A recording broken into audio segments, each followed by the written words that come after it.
Good morning guys! Welcome to my YouTube channel! Ngayon nga pala mamamalengke ako. Magkano nga bang ginagastos ko sa pagkain isang buwan? Mahal nga ba mga bilihin dito? O mura lamang? Kaya tara, samahan nyo ako para malaman nyo at panoorin nyo. Makikipindot na rin po ng subscribe button. Salamat po! Medyo malayo nga pala yung palengke kaya gumagamit ako ng e-bike papunta doon.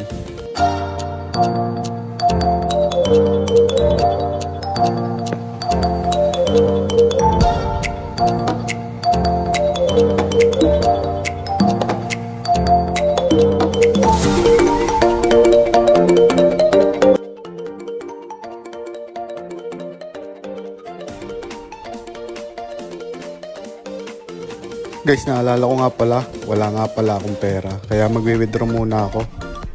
Siguro kasi na yung 800. Kasi ang binabudget ko lang naman kasi pamimili, 1,000. Eh, meron pa akong extra ditong pera. Kaya 800 lang muna ang aking i-withdraw. Bali, 10 days, 1K. Sa 1 month is 3,000 NT dollar ang binabudget ko. Guys, pagdating nga pala sa pagkain, hindi ako nagtitipid. Kasi kailangan ko yon para sa pang-araw-araw. Kasi puro trabaho kami rito. Kaya kailangan laging may pagkain, hindi nagugutom.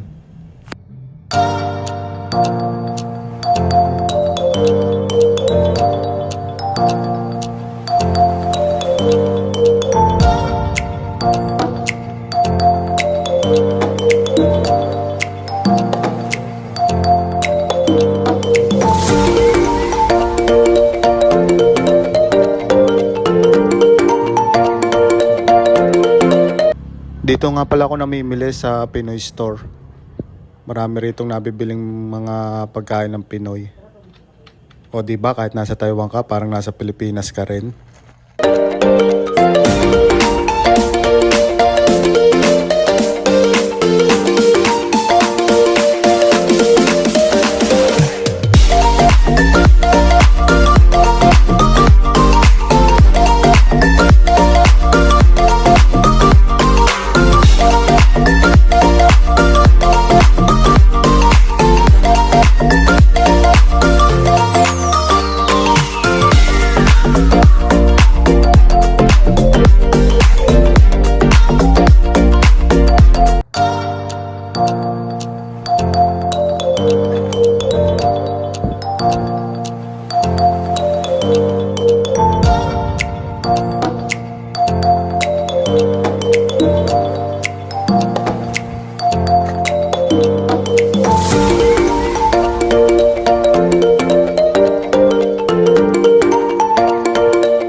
Guys, yung napamili ko dito.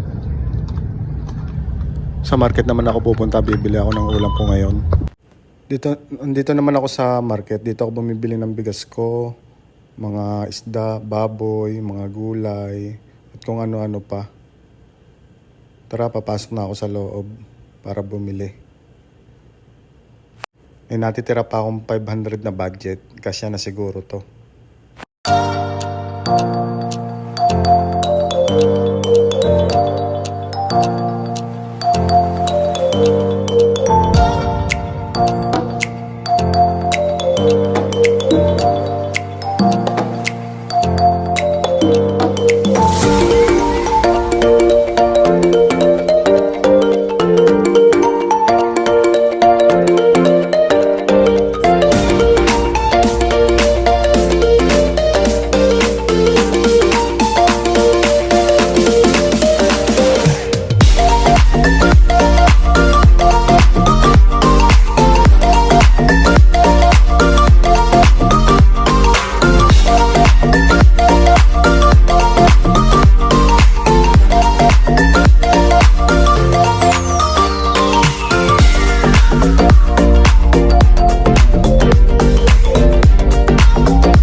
Ito na guys yung napamili ko.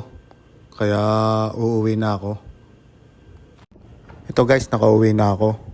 Guys, sa susunod ko nga palang video, papakita ko sa inyo yung aming dorm, kung magkano ba ang binabayad namin, kung magkano ba kinakalta sa amin ng agency, at kung ano-ano pa.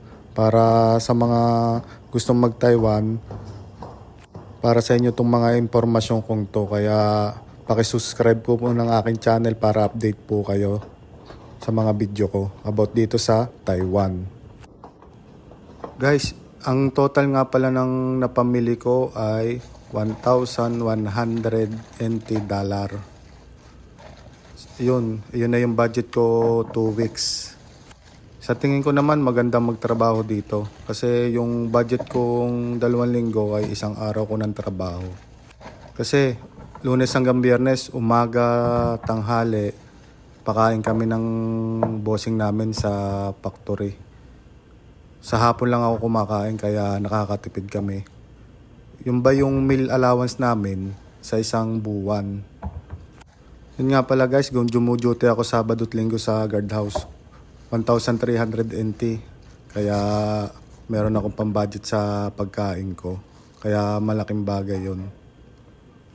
Kaya salamat sa mga nanonood dito sa mga video ko. Panoodin nyo nga pala yung isa kong video about dun sa paggagwardya ko. May video ako nun. Kaya sana nakatulong sa mga gustong magpunta sa Taiwan ng impormasyon kong to. Sa next video ko nga pala yung salary ko dito, yung mga deduct, para alam nyo lahat. Kaya pakisubscribe na lang po ng aking channel. Salamat po. See you sa next video.